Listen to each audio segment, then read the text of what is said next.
Welcome to Don't Whistle at Night podcast, where Navajo legends echo in the shadows. Darren and Dawn will guide you through the sacred fire of native storytelling, where the old stories breathe, the unknown walks among us, and voices, long hidden, rise to be heard. And remember, don't whistle at night.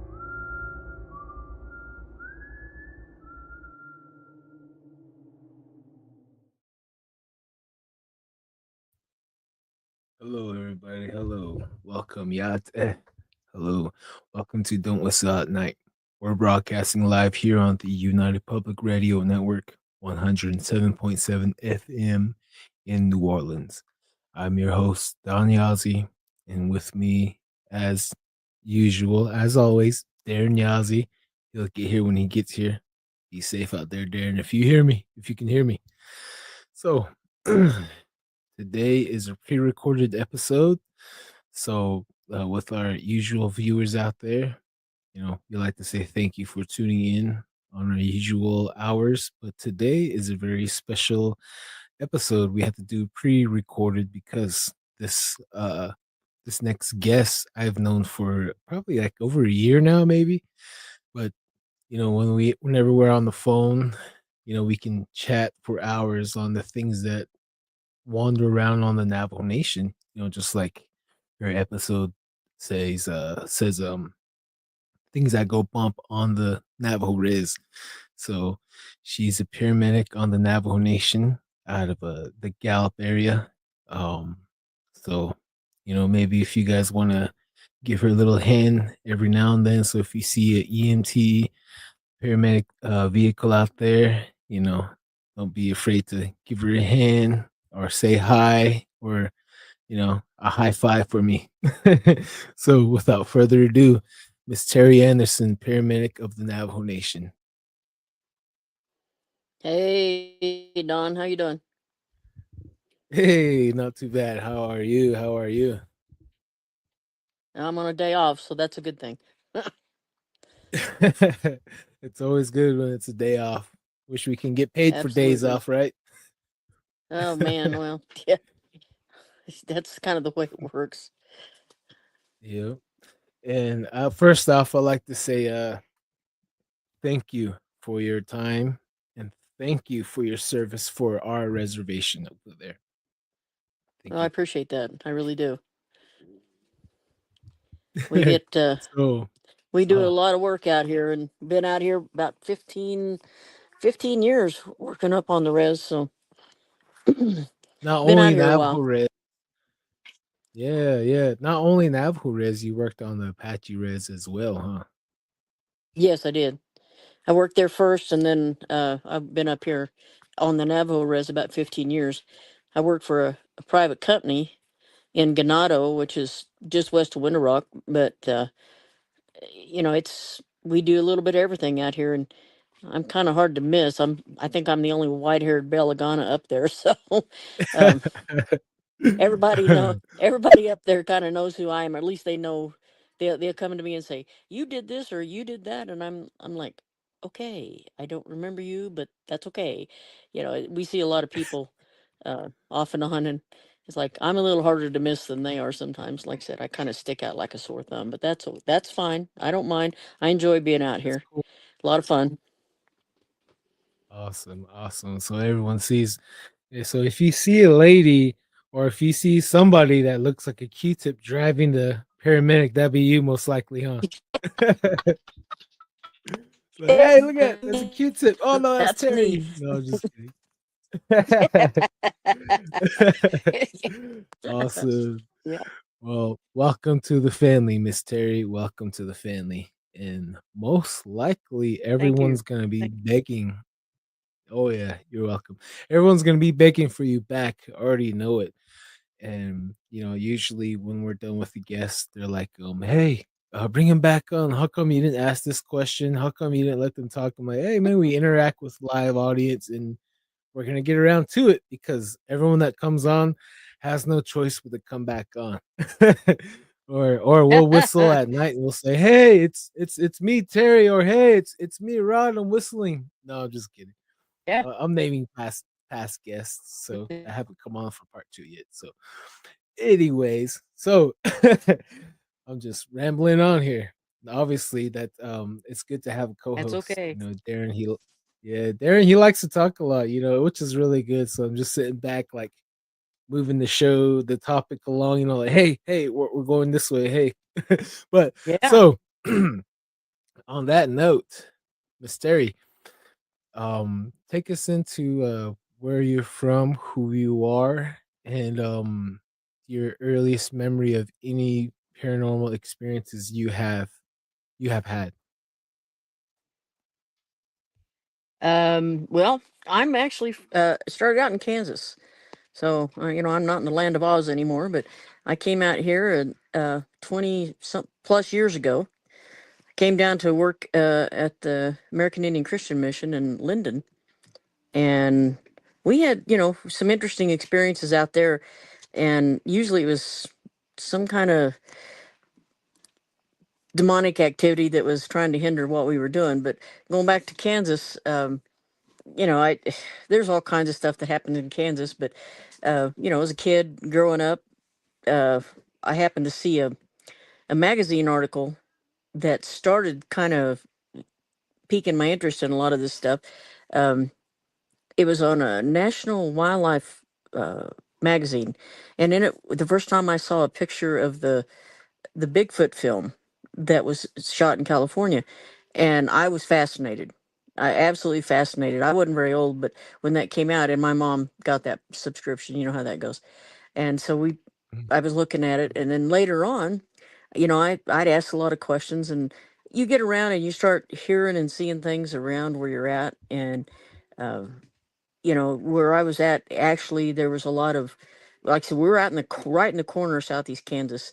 And, I'd talked to some of the Native Americans around that area. There's quite a few tribes down there in northeast Oklahoma, in that area. Mhm. And I was kind of fascinated that one of the ladies I talked to, and by this time I was in college, she told me about the Bigfoot that was along an area called Shoal Creek. Now, I'd had my own encounters by then, so I was really fascinated in what she had to say. Um, but she talked about how that he was down there and that they could smell him and they could hear him and stuff. And one place I was working at down there, I was working on a horse ranch, and I had this little young guy that was helping me. We were grooming horses and getting them ready for sales and things like that, and he was in there helping me for about a month or 6 weeks, and we were out there every day. And one day, I don't know where this came from, but he told me, he says, we heard something last night. And he just lived over the hill. This was kind of in the Ozarks. We were down in southwest Missouri at this point. But um he said he just lived over the hill from where we were working. And he said that they'd had a problem at their house, and him and his mother stayed there in a trailer house, and they heard something come crashing through the woods, and it got up, and they were in the house, and it was rocking their trailer.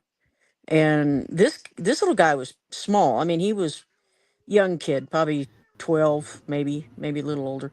Anyway, but he was telling me about how whatever this was, they could hear it outside, and it was rocking their trailer. And boy, I tell you what, now I was fascinated. I actually had to take him home a couple times, and I looked around. I didn't see anything unusual, but I thought, boy, right there close to where we're working.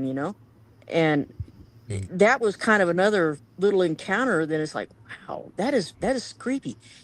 Another weird thing, of course, I have to tell you this too. I did see a Bigfoot when I was probably in my teens. I was actually driving, so I was old enough to drive, but we were on a family vacation, and my dad and I were in the front seat of a pickup, and mom was sleeping in the camper in the back. And we're coming into Utah. We're actually coming down into towards Brigham City, Ogden, that area. I'm not even sure which highway it was. It's been so long ago. I don't want to tell you how old I am. Anyway, I'm driving. Mm. It's daylight still, barely. It's in the evening, and we come over a hill, and we're on a 4-lane highway, 4-lane divided, and this thing steps out of the trees on the right hand side where I'm at, and it looks right at us, and then it proceeds to walk right in front of us. I mean, far enough away I hit the brakes, but it was far enough away I wasn't going to hit it. And it walked across 2 lanes of traffic, down through a median, and then across 2 more lanes of traffic, down an embankment, across a railroad track, and off into the trees. And my dad and I both saw it, and we watched that the whole time. And like I said, it was daylight. We both got a good look at it. There just wasn't a whole lot said, because it's like, you don't expect to see one of those. So that was kind of the early stuff. Another crazy thing that happened back where I was at, we had an area down there called the Spook Light. You still see this on the internet. You look it up, either Hornet Spook Light or Joplin Spook Light, and it'll show you pictures of this thing. It'll kind of surprise you, but my mom grew up in an area just south of there on the Oklahoma side, and she told me that she'd seen this thing since she was a kid. She was growing up down there, and their family had one of the first cars at the time, it was called Ottawa County. And you could go down there, even, you can still do it. I mean, you can still go down there. You don't see it as easily now, but you could go down there any time of in the night. Didn't matter, just as soon as it got dark, drive down this road and park, and out of the woods would come this light. And there was nothing around it. It would be in the middle of the road looking at you. It would split into threes, and it would pass. Other people said it passed through their car, or they'd hear it and it'd roll over the top of their car. It might leave burn marks, it might not. And there was a little museum down at the end of the road called Spookies, and you could go in there and get a pop and they had a place you could sit there and look straight down the road and see this thing all the time. You could drive at it, and all of a sudden it'd be behind you, and nobody could ever figure out what it was. They sent Army Corps of Engineers down there to try to figure out what it was. They couldn't do it. There was a TV program, I think it was That's Incredible, or it was something unusual like that. They went down there. When they went down the road to try to film this thing, their cameras would go dead, and they'd take them back to Joplin where they were staying, and they would be working fine. They tried that 2 or 3 times, and they got a little bit of footage, but they couldn't get much. The thing's still there. And that was one of, I mean, even as a kid, we all went down there on like special occasions. We called them hay rides, where you literally throw hay on the back of a truck, and everybody'd get in and hang out in the back of the truck and drive down there and look at this thing. It was always there. I mean, I always saw it, and even to this day, if I go down there, I can see it. A lot of people don't seem to see it for some reason. I don't know why, but it's there, and nobody ever figured out what it was. Never to this day have they figured out what it was. So, we were introduced to spooky stuff when I was a kid, and I came out here, and it just got spookier. So. Oh, Darren, are you drinking Smirnoff on the recording? Whoa, great goose. Looks like he's dozing off. He's sleeping. I already put him to sleep. Yeah. Darren decided to join the party, guys. Darren decided. Yeah, Hey, Darren. just hello. Oh man. Oh, Okay. My work's calling me. Oh, I'm sorry. all good, man. Oh man, working all the time, huh? Man, I'll tell you. So it was in Kansas, Joplin area, huh? Joplin, Missouri, that area. Yeah. So I lived would you in the very corner. I lived in the very corner of southeast Kansas. I grew up there, and there's a lot of mines, and there's a little town not too far from me called Galena that they had all kinds of crazy stuff goes on over there. They've even got a house down there that's still, they say it's haunted. It was a brothel at one time. There's a lot of interesting stories about that part of the country. Yeah, I mean, you can even spend the night there if you want, and it's like, okay. But there was some murders in there. That supposedly at the time, this is back a long time ago, there was a woman there that was supposedly like the madam, and she would get these miners coming in, and they'd have a lot of money on them, so she'd take them out and kill them and take their money.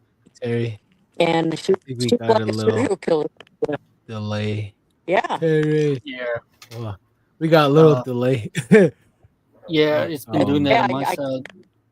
Yeah, right. Oh, Right there. how about there? What?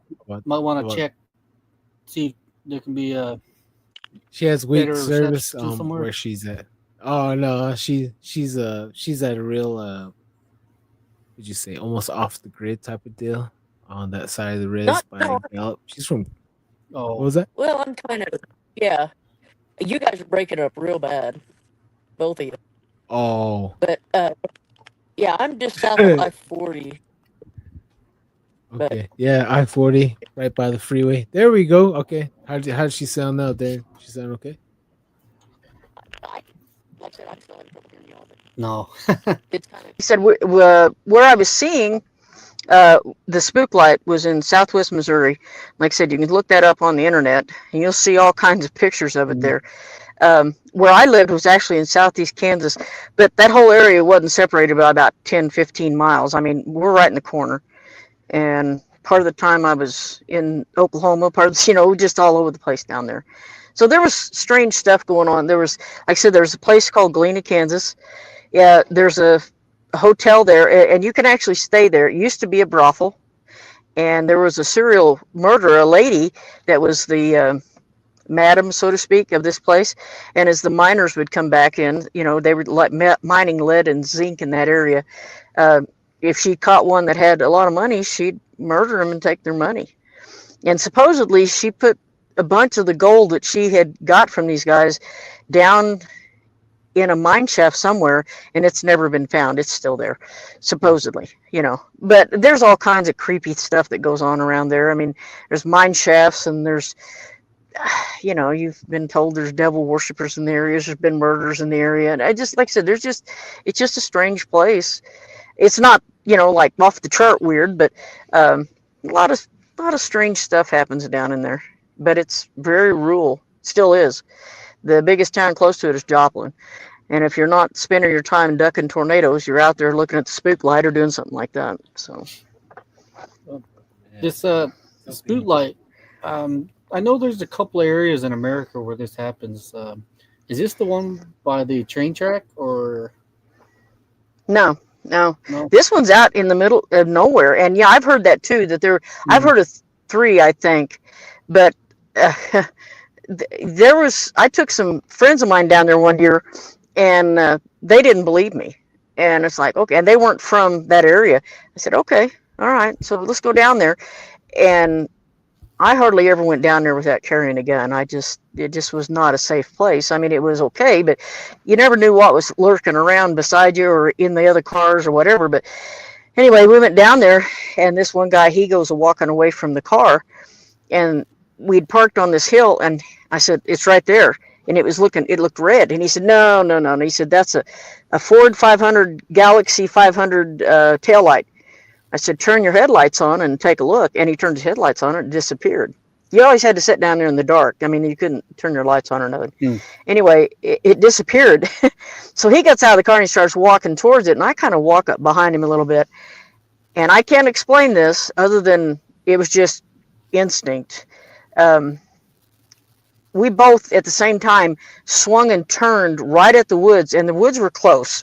I mean, this was a dirt road with fences along both sides, and the trees kind of hung over the middle. It was kind of a creepy place. And we both swung and turned, whatever it was, and we stopped dead still. And I had my hand on my gun. I was ready to do something. Anyway, you could hear something walking in the woods beside us.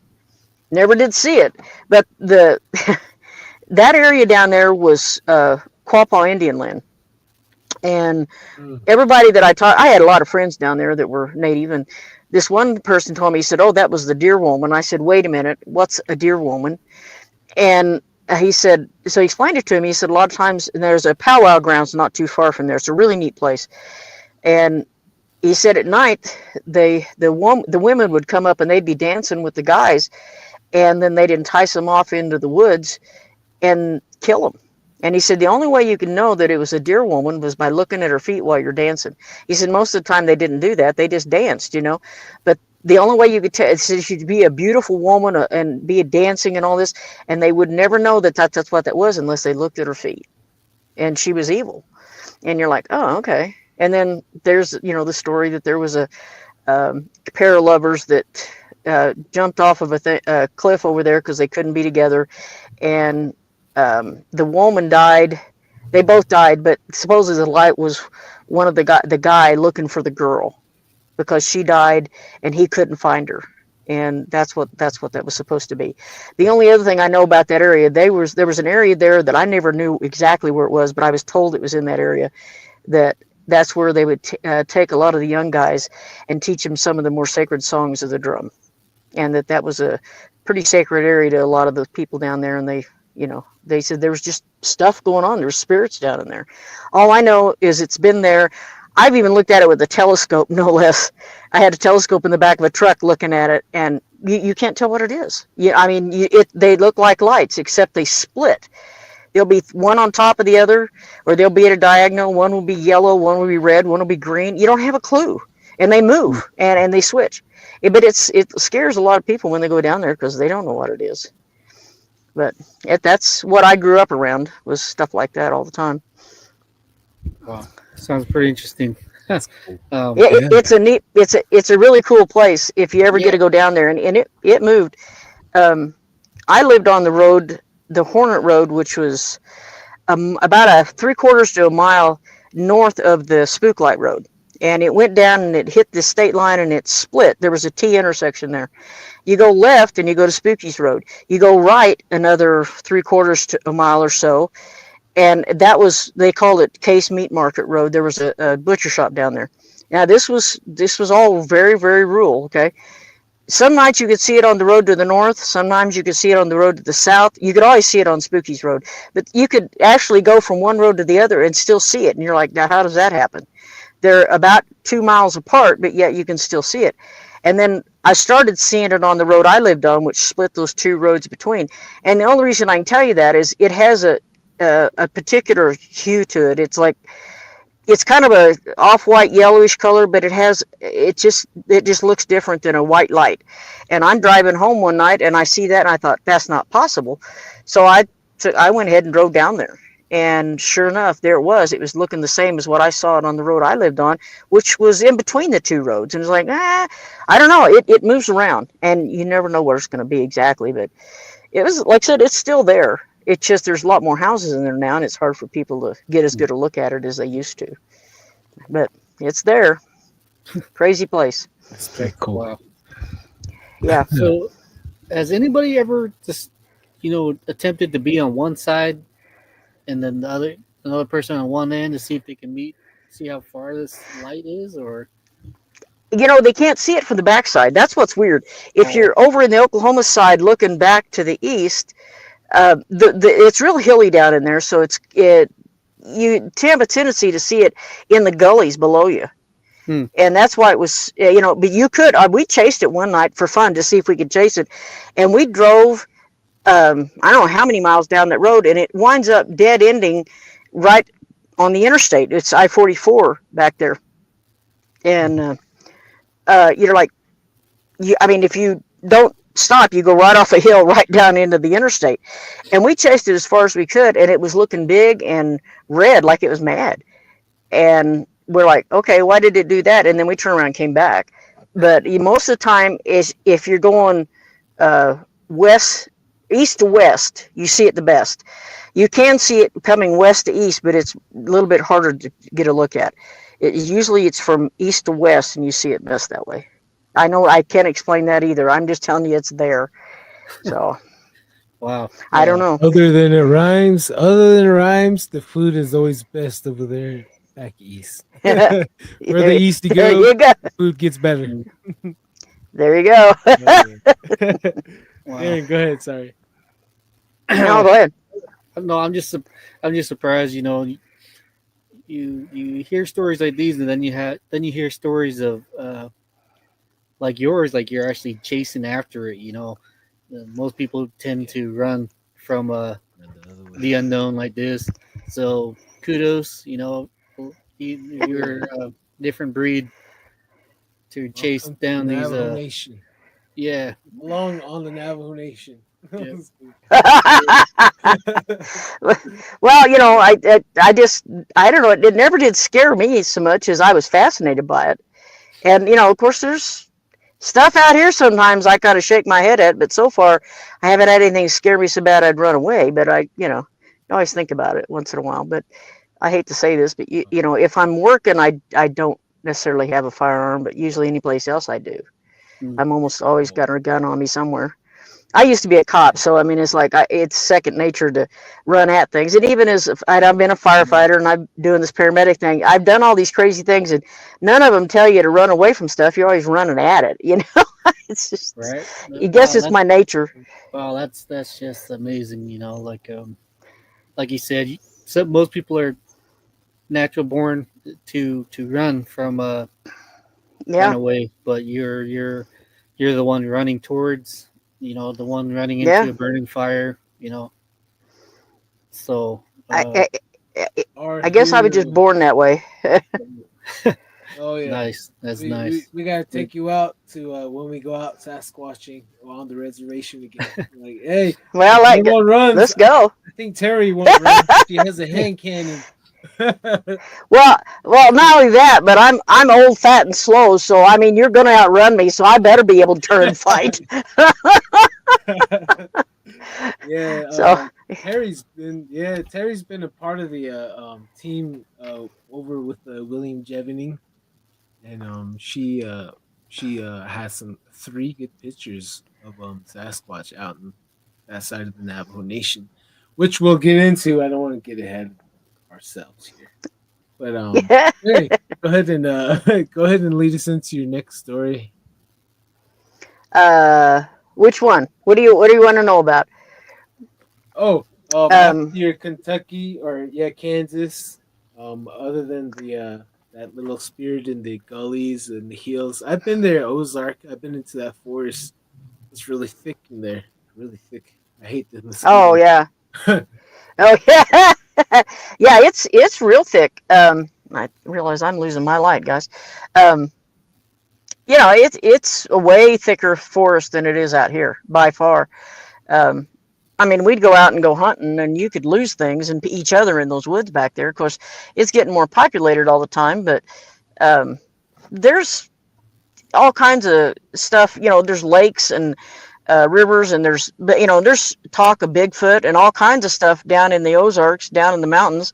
There's a old Civil War battlefield called Pea Ridge, Arkansas, and you go out there, and people, of course, it's getting built up around it too, but people would see stuff down there off of this old battlefield. There were some ugly battles down there, and they'd see ghosts and all kinds of stuff down in there. I didn't, but I never had the opportunity to be down there at night. But I think they had a couple they would even see in the daytime. But that whole area was involved in Civil War stuff. One place that I was living, this was in the corner of Southwest Missouri. I had a little rental house there, and these people was one of the guys I worked with him and his family. They were right there too. They had a boarding kennel for animals and stuff. Well, they had a horse, and they needed somebody to go out and exercise this horse. So I'd go out and ride it, mess around, and carry on. The weird thing about it is I'd ride this horse down in this one area, and it was real overgrown and it was just weird, and you get down there and you feel creepy. And I never could figure out why. So I came up one time, and I go by the end of the barn, and this horse did everything it could to stay away from that barn. And usually a horse is more than happy to go to the barn, right? This one didn't want to go in that barn for nothing. And finally I said something to this guy. I said, "What is going on with this barn?" I said, "This horse will practically throw you off just to get away from that barn door." And he said, "Go in there and look." And I went walking back there, and there was an old tombstone back there. And I said, "What's this?" He said, "We've moved that tombstone I don't know how many times, and it keeps coming back." And he said, "None of us have touched it, and it keeps showing back up in that barn." And I said, "Now, come on, somebody's playing a joke on you." He said, "No." He said, "Nobody has touched that tombstone, and it keeps coming back." I'm like, okay, all right, that's weird. So then I asked him about this area down below, what was going on down there. I said, "There's something weird down there. I always feel like somebody's watching me when I'm down there." He said he did too. And he said he'd go down there and try to cut some trees or something. And he'd stop the chainsaw and look around because he thought he had somebody watching him. Finally, he did some digging and found out that was the site of an old Civil War hospital. and there was a lot of guys that had died down in there in that old Civil War hospital during the battles and stuff. And I said, well, now isn't that special? Because I didn't know that, and I'm out there stomping around, just feeling like, I mean, your skin just creeps and crawls, and you're like, what the heck? And he said he'd had that problem too, that he'd be down there and he was cutting wood, and he'd stop the chainsaw, he'd look around, nobody's there, he'd start it back up, and they'd get that creepy feeling. And he did that several times. Finally, he gave up and left because that was right down there in that bottom. And you're like, okay. And there were several Civil War battles around there. And there was, you know, you probably, I don't know if you've ever heard of Quantrill's Raiders. They were in the area on the southeast Kansas side. They ran through there up through Carthage, Missouri. There were some battles there, running battles, and it all had to do with, you know, the division of North and South back in there.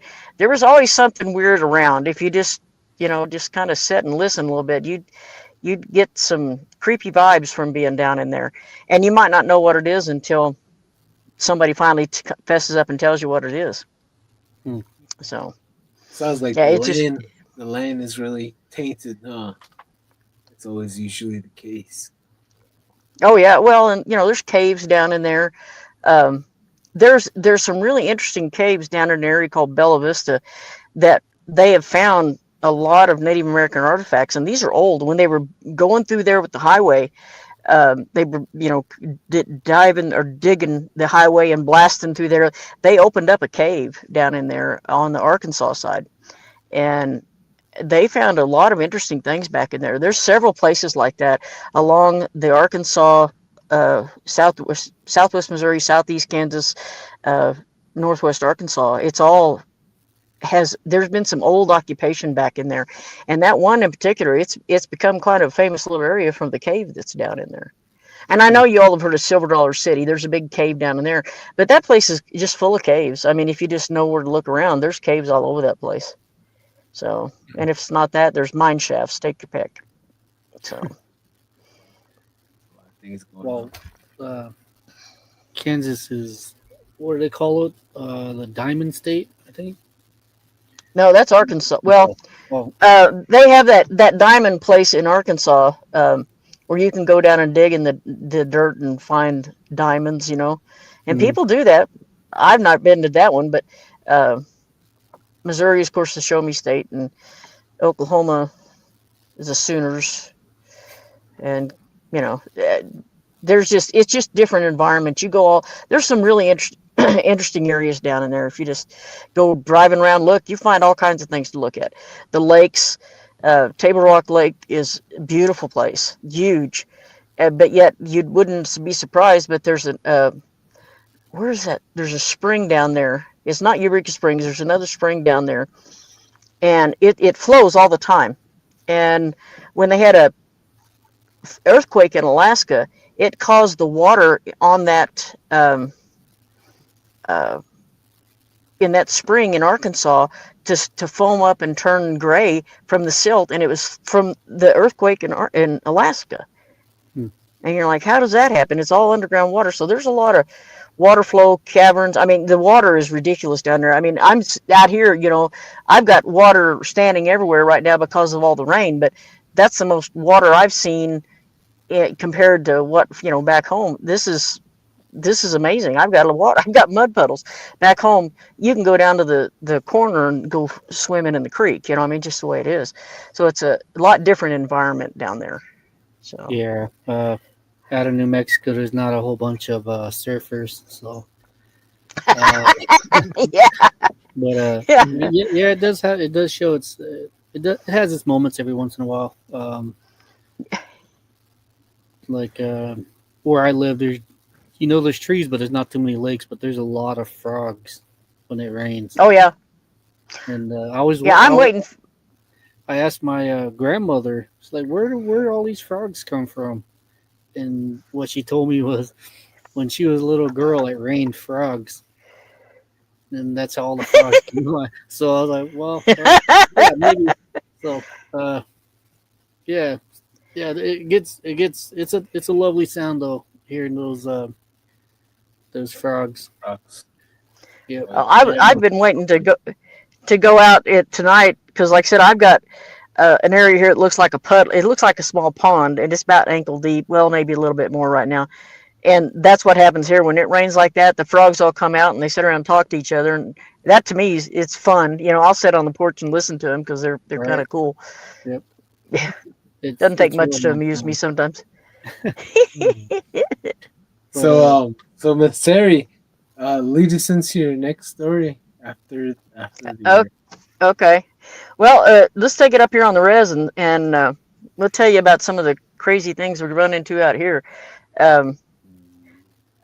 Not that long ago, it's been, I can't really pinpoint the time. It's been a couple years now, but my partner and I were headed towards Window Rock. We were in Ganado. We were headed toward Window Rock, and we were going to go pick up a flight crew and bring him back. And the patient was, it was a little more critical, so I couldn't take it. So we had to have a specialized crew. Anyway, we're driving east we're east of Kinlichy, and it's nighttime. And I see something go across the road, and I was watching it, but I'm looking at trying to decide what it was, if it was a dog, if it was a coyote or a wolf. We were just far enough away I couldn't get a real good look at it, but as we got closer, it looked see-through. And I'm looking at this, and it looked like a big wolf. It was big and fuzzy, but I'm looking at it's like you can see through it. And as we got right up to where it went off of the road into the ditch, my partner, we hadn't talked about any of this. He just reached over and he flipped on the side light and was looking in the ditch to see what it was too. And I said, "You saw that too?" And he goes, "Yeah." And I said, "Did it look weird to you?" And he said, "Yeah." He says, "It looked kind of see-through." And I said, "That's what I thought. It looked see-through." And we both saw it. And it was like, and we come back, we were looking for it again. We never saw it again. But whatever that was went across the road in front of us in the night. There were no cars coming at us or anything. And it was see-through. I swear it was, you could see, it was whitish, but you could see right through it. And he didn't have an explanation for it either. And he's a native guy. And we both just kind of shook our heads because like, that was weird. So that was just one. And then I had a guy that I was taking his daughter to Gallup. I was riding in the back with him, and she was really sick. She was a little girl. She was sick, and we were taking her over to another hospital, and the other guy was driving. And anyway, this guy's sitting on the back seat. He's sitting there, and he's tired. He's been taking care of that poor little girl, and he's been up, and he's tired, and he's kind of dozing off. He's leaning on stuff, and he's just trying to stay awake. And out of the blue, without anything being said. I mean, I hadn't said anything to him. I was just going to let him sleep. She was sleeping. He was trying to sleep. They needed their rest. I was awake. I was watching the monitors and watching the little girl. Anyway, he just kind of looked up and he says, "Do you know what a centaur is?" And I kind of did a double take. I said, "Yeah, I know what that is." And I kind of looked at it. And like I said, I didn't ask him a question. I didn't do anything. He just starts telling me this.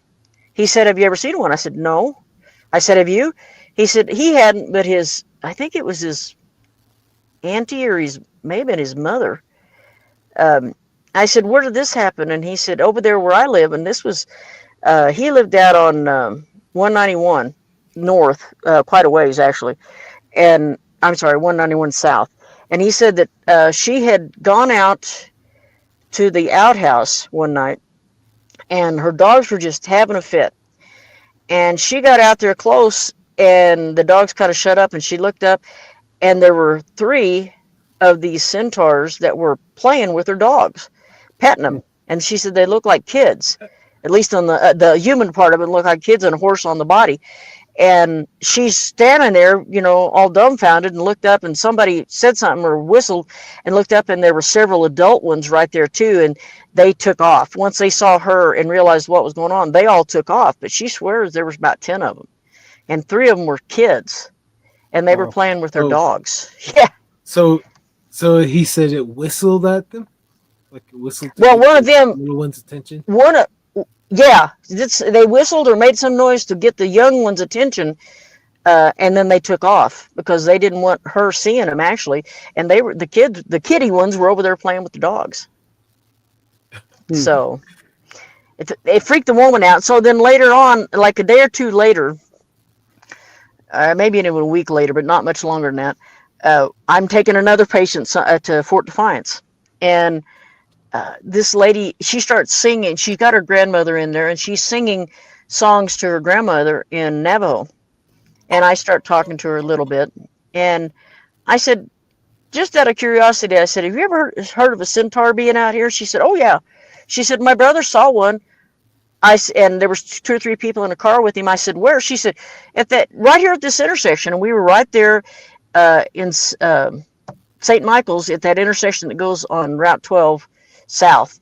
Right there. She said, it was right here. She said, they pulled up and there were 3 of them in the car and one of them ran across the road in front of them right there. And I asked her a few more questions, and it was pretty obvious she was telling me the truth. I mean, you know, you get work around people enough, you kind of get a feel when people are pulling your leg and when they're not. And you could tell she was telling the truth. So was this guy. There was no doubt. I mean, there was no reason for him to tell me that story out of the blue. I hadn't asked any questions, nothing. Now, the lady, I asked a question, and she started telling me about that. And it was one of those things where, you know, you get a feeling for certain people, and you know, sometimes you ask questions. I've asked people different. Some will tell me they aren't going to tell me anything, and that's fine. I understand that. But she was very forthcoming, and so was he. I didn't ask him a lot of questions. He was telling me. She was actually telling me that her brother saw these. And, you know, I never have been able to get a hold of the lady, any of the actual eyewitnesses, but these people were relating what their family members saw. And I'm like, okay. So another strange one. We had a guy, one of the other. I'm sorry. 1 second. 1 second. Okay. So this was St. Michael's, and that other lady was from like what was the other area again? I'm not real sure about that one. I think it was down 191 South, but it was somewhere between like south of Ganado and towards Window Rock, somewhere out in there. I didn't get an exact location because I was dumbfounded. I was surprised by all this being. I'm like, okay, why is he telling me this? But I had no idea. You know, I'm just like, oh, alrighty then. But I was surprised that he told me what I knew what his name was because it was the same last name as mine, and I was like, okay, but he didn't tell me what his mother or mother-in-law, whoever this other lady was, she was a family member, but he didn't tell me her name at the time. I forgot to ask, honestly. Like I said, I was kind of dumbfounded, and it was like midnight or 1 o'clock in the morning too. So, and we weren't that far from Gallup by the time he started telling me this story. So, but I was surprised, very surprised.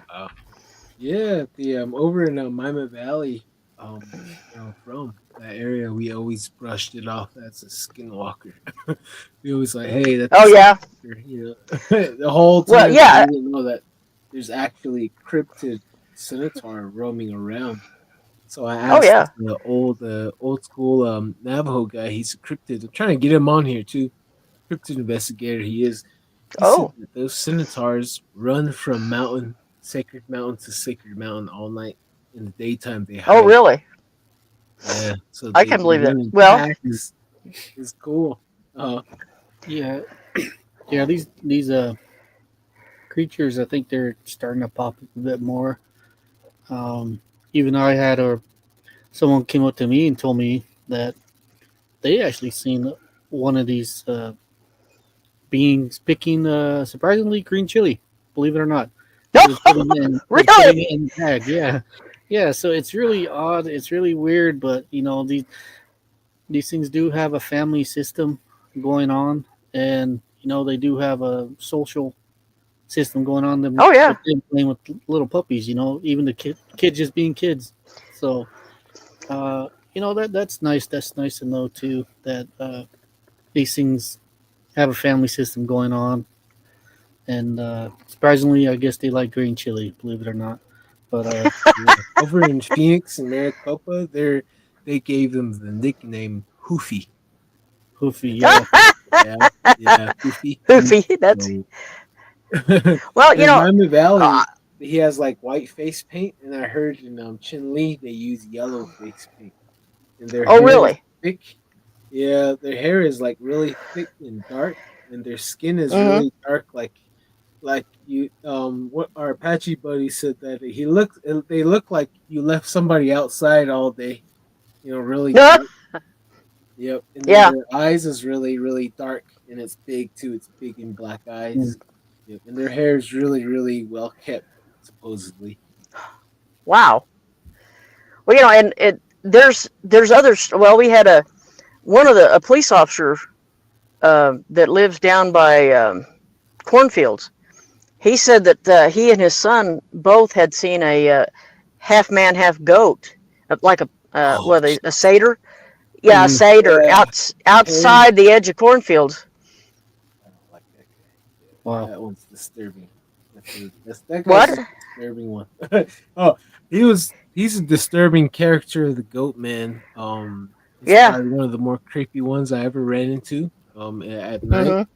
And our buddy, he's Blackfeet over at Lodge Tales. They say that the Goat Man is brought over by or from the gambling and alcohol. So Oh, really? you're saying it's more like a spirit, yeah. And then my Apache buddy Avery Tafoya, he believes the same thing. He said it could be a spirit, but he actually tracked it too and seen their tracks as well. Yeah. Yeah, so he's a really interesting character. Yeah. He's in the Bible. Well, He's in the Bible. yeah. Even Sasquatch is in the Bible, and even the Centaurs in the Bible too. You'd be Yep. amazed at the Yeah. things you see in the Yeah. Bible. But A whole bunch of Aaron, you got any questions? mermaids and stuff like that too. So Oh yeah, it's in the dinosaur Bible. too. Obviously, it has to be right somewhere. So Yeah. Mm-hmm. yeah, this that satyr or whatnot. Yeah, like what you're saying that Ron, he believed that they were brought on by the alcohol spirit that calls them in, and at a certain point, he believes that because they weren't there before, from what he said, from what he was telling me.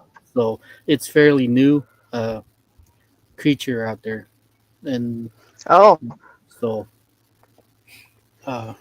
Well, there was another guy that I ran into that he used to be a roadman with the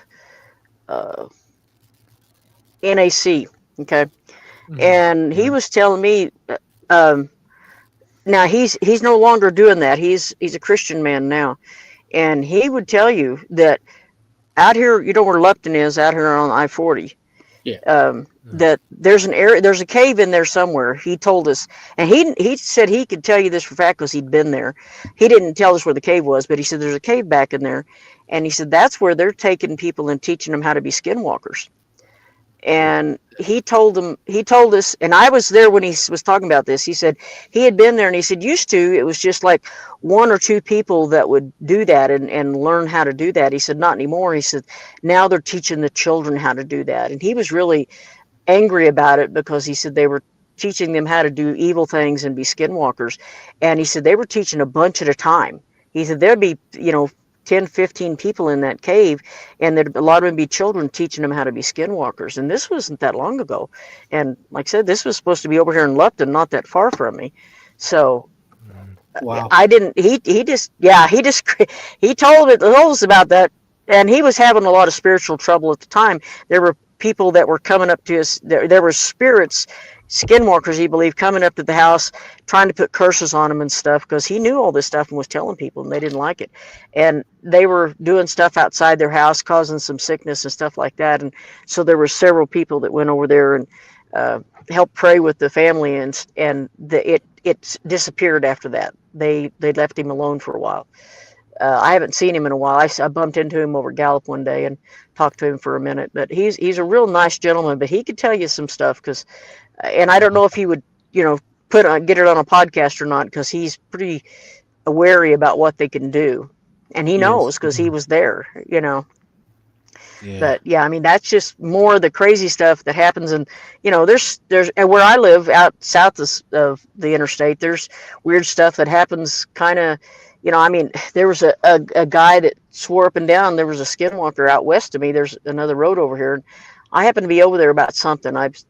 He had something for sale, and I was talking to him, and he told me that he had an old man come up out there, and he walked up out of nowhere. He said he didn't know who he was, but he was afraid of him. And he was a native guy, and he I can't remember exactly what he was saying. But he said the guy hung around, and he kept trying to get him to leave, and he wouldn't leave. And he was white haired, and he was wrapped up in a blanket, and he didn't. There was no reason he should be there, and he wouldn't tell him who he was or why he was there. And he said finally the guy disappeared, but he said he was scared. He was honestly afraid. He was pretty sure he was a skinwalker. And so there's one around here somewhere close to me, not too far. But I've never had any run-ins with them here. Usually don't, they don't bother me a whole lot. But I have had stuff out here that I don't know what I had. I had something on the north side of my house up around the fence one night when I first moved out here. I literally just moved a trailer house in here and was parked. I was sleeping in it. It was nothing, electricity or nothing. And I had a dog. And that night at 3:00, and it's always the 3:00 thing, it woke up. I woke up and I'm listening, and I could tell there was something out there, but whatever it was, it wouldn't cross the fence. I don't know why I can tell you that other than I just knew. But my dog, which barked at everything, wasn't barking. She was whimpering and whining and was in her doghouse. She wouldn't come out.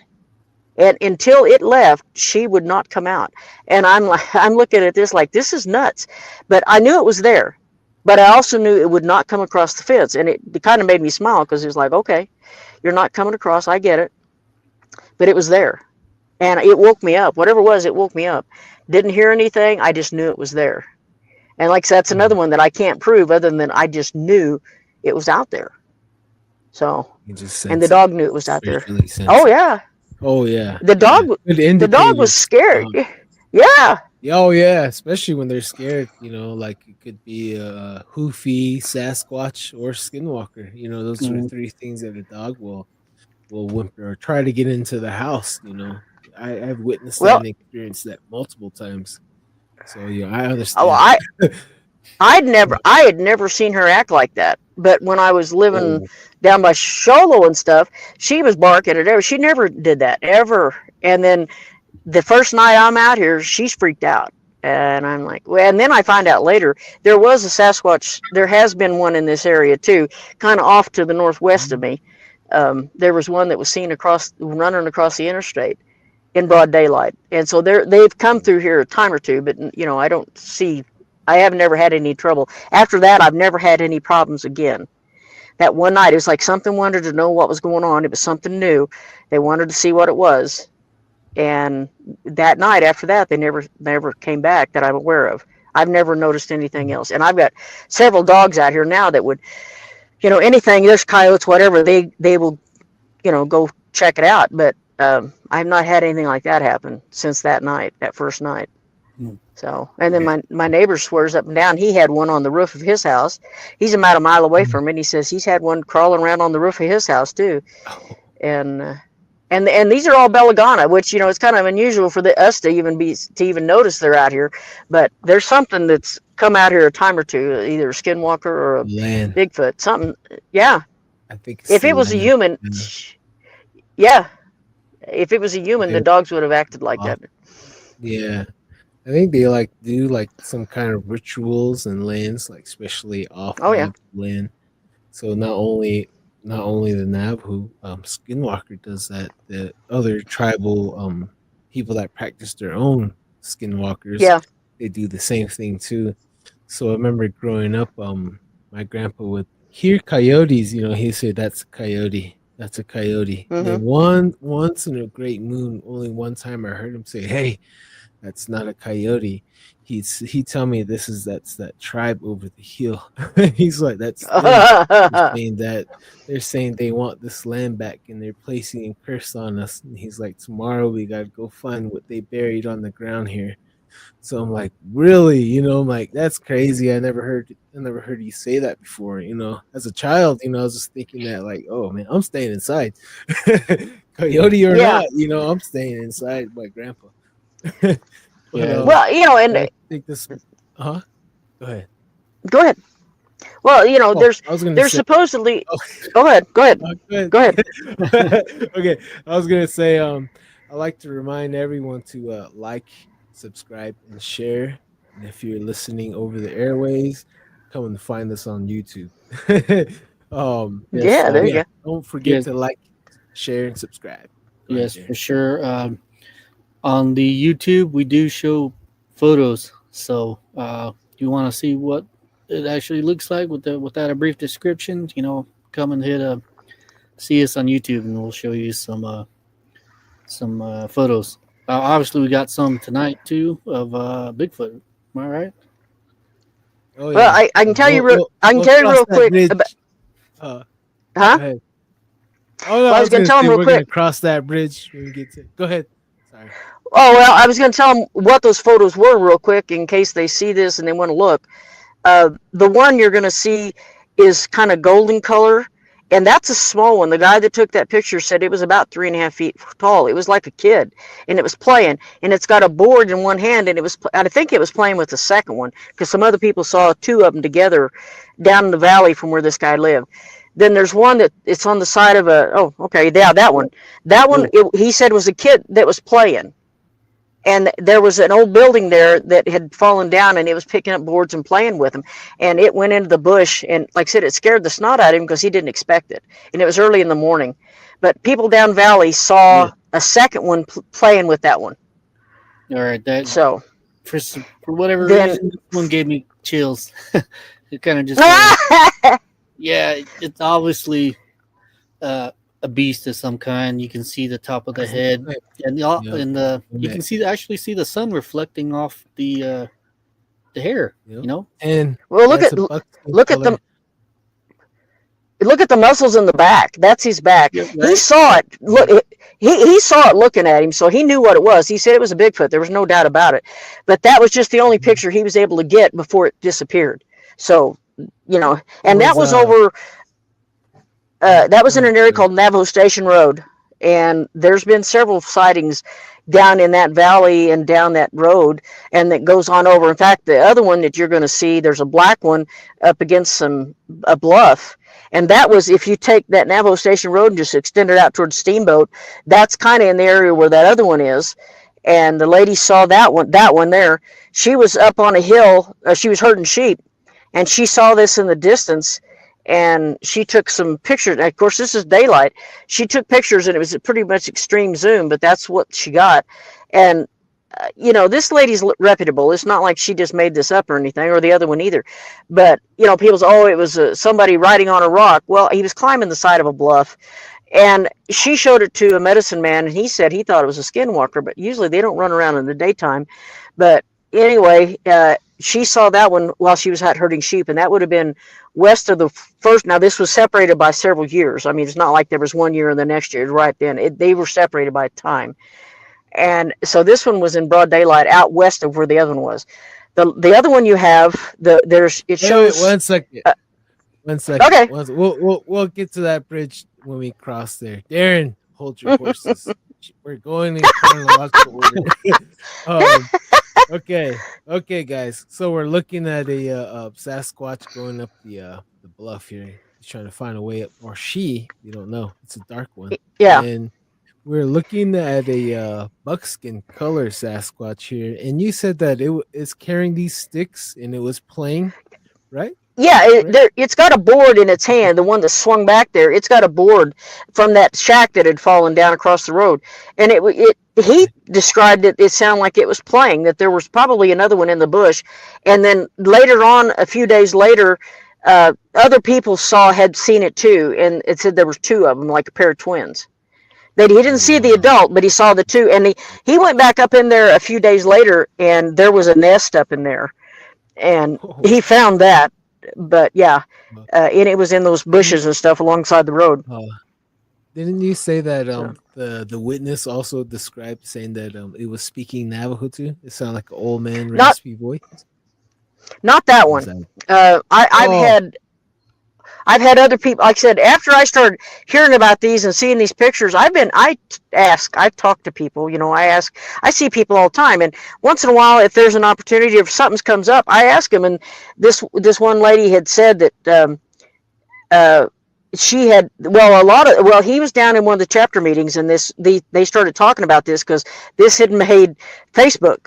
And he said that the one guy said he saw the two. Another lady said that a lot of the elders will put out food or chunks of mutton and whatever to feed them.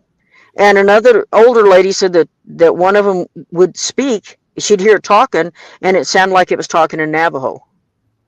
And she talked to it. Now, that was over closer to Steamboat, from what I understand. But, this is all, you get a run. I've had another lady tell me she saw one down there along Route 15, just west of where this one was spotted, a different year. But she and the family saw it. They were driving down the road, and it was cutting across that wash right down there at the bottom by Route 15 and going west. So I'm getting the impression that they kind of run along that area and then west towards Steamboat, because I've had other people mention that they've seen him over towards Steamboat. Another guy that I work with that was driving that road headed out to Kayenta, I think, or he was headed up to Tuba. Anyway, he had one that he spotted in the middle. It was like early in the morning along the edge of the road, and scared him half senseless. And he saw something, and he thought it was a llama, and then he realized it wasn't. It was standing up on 2 feet. So we're talking about running west that way. It looks like they kind of run to the west, and then others seem to go the other direction. The one that is on the side of the bluff, that was out west of this one, and then there's one that was spotted in Ganado in daylight. The guy that I work with. And it scared the snot out of him, too. And he saw that. It was standing on top of the G Hill. And then that one, you can see it up there by the tree. Now, he went up and stood by the tree. And this guy is 6'1" or 2", and it was way taller than him. And he saw that, and he came back to the quarters. He takes a walk every day, and he saw that, and he came back. And I could tell there's something wrong, but he didn't say anything. And then later on, when his wife got off work, she went down and stood where he was at, and he went up on that hill and took the picture next to that tree. Now, the tree is dead. It's gone. It fell over. But recently, the tree's gone. But whatever, they saw that. They think it was the same one. There were tracks off to the north of there. There's a little wash down there that's always got water in it. And they saw tracks down in there, and then later they saw they had some sightings in Noslini, which is further up north. Just recently, you may have seen this when the guy was recording those sounds, and where he was pointed was right across the street from our quarters, and they were looking right at the G Hill. That's where the sounds were coming from at night. And you could tell it was not a cow, it was not a coyote, it was nothing. Even they were pretty sure it was a Bigfoot. Okay, now this one was fairly recent, and he was pointed right at that same direction. Well, then one of the guys at the hospital, he heard him too. One of the nurses, a Belagana, he heard it, and a lot of them went down by the wash and started looking around, but they didn't find anything. And then the most recent one was the guy I'm working with now. His wife was a police officer, and they probably remain nameless, but they were up northeast of Kinlichee, out into the way up. They were doing a thing. They had a medicine man with them that was a family member, and they were telling some of the kids, they were camping out in this Hogan, an old Hogan up in there, and it was a family plot way up their family area. Anyway, they had the kids around them, and they were telling stories, and this medicine man was telling them, he was telling the kids be quiet and listen, and you can actually hear it I think I sent that to you, Donovan. You can actually hear in the background a scream. And you can tell that this is also not a human. And they all stopped. I mean, everybody stops dead still. And the kids all got scared and went back in the house. But you can hear it screaming again. And it was in a wash down below them. And it would have been in a direct line with the G Hill off towards Kinlichee, which we'd had another sighting. And then this would have been northeast of there. So they're there listening to this. And the medicine man they had a gun with him, and he said, fire a shot. And they did, and it screamed, and you could tell it was getting closer. And he told her to do it another one, and they did, and then they never heard anything else about him that night. It shut up. They all went inside. They were going to be camping outside. They all went inside the building that night, I think. But that was a recent one. That's been within the last couple of months, because I sent that to Donovan so he could hear it, because it was pretty freaky. And these are legitimate people. Like I said, I know her well. I've worked with her a long time ago, and then she's a police officer now, and she's legit. And they're the ones that recorded that, and they were there listening to it. So, and her husband gave it to me. But, these are legitimate sightings they're seeing around Ganado, on, every other yearly basis. But all that would have been almost in the direct line with Narbona Pass, where you guys had told me you found the horse carcasses that have been chewed up. So, we're talking a couple of places where they look like they're running to the west and then to the northeast. And it's not just one time, but you see a couple sightings like that. And then, of course, the creepy one, I haven't told you. I don't know if I've sent you this picture or not, but I had one of the guys that I work with, he gave me this picture, and he goes, "Look at this. What do you think of this picture?" And I'm like, what is that? And he said, this guy that he'd had to go out and on a call, and the guy gave it to him. And this guy, he was a medicine man, or was a budding medicine man. Anyway, he drew this picture of this big hairy thing with red eyes, and he said he kept seeing it behind his house. And to look at it, it looks like a Bigfoot with either has no neck, or his eyeballs are down on his shoulders. Take your pick. But the weird thing is, the guy told him there was something wrong, and he thought he was gonna die. And about a week later, they found him dead in a bar ditch, and his head was off. And it was close by, but they were all saying, "Oh, the dogs did that." I'm like, "No, dogs don't do that. Dogs will go for your guts. They won't go for your neck." I don't know what they found his head, but the creepy thing is, this guy was had medicine man. He was a medicine man. His girlfriend wanted all his medicine man stuff, and I knew that was a no-go. The family absolutely said no way, that she was not supposed to touch him. But everybody to this day thinks that she had something to do with him dying, so she could be a skinwalker. But he had the picture. He had drawn the picture himself, and said he was seeing this out behind his house. And I don't know what. And this was out in an area that wasn't as remote as some of these others. It was out west of Ganado, not that far. And he wound up dead about a week or two later. So don't know what that one was all about. But it looked like, it was pretty creepy. And Donovan, did I send you that picture? Yeah, I'm trying to find it right now. I'm gonna send it to my email, and then we're gonna download it on here. I'm sending that scream as well. Let me see if we can play it for the listeners right now. That'd be cool. That scream is pretty cool. Oh, okay, I found it right here. Yeah, I like it. Okay, 1 second. And before you mentioned you lived in Sal's, Arizona, and you worked on Apache Rez, and you had a few scary stories from there on your time there. Could you share that with us? Okay, I was up on the White Mountain Apache, not Sal's. I was at Cholo, and I would drive down. Yeah, I would drive down to the White Mountain Apache down there, and there, I got to know quite a few of the police officers and stuff down there. I mean, we were all, it's like in the EMS and fire and police, they all run in the same circles, or we bump into each other all the time. Well, there was one lady that got sent to a call in north of White River proper, and they said they had a prowler, and she goes barreling out there, and this is at night. And she pulls into the yard. She's going to catch this guy, and she comes face to face with a Bigfoot. She sees it in her headlights. It scared her so bad, she never went back. She swore up and down she would never work night shift again. Anyway, it left, and it went through the fence and went down in to an area below. I'm trying to think of the name of the area now. It just kind of left me. It's down by the fish hatchery, and she was able to they would get these hair samples, and it was a reddish brown one, kind of almost like the color of that young juvenile, but it was a little darker red.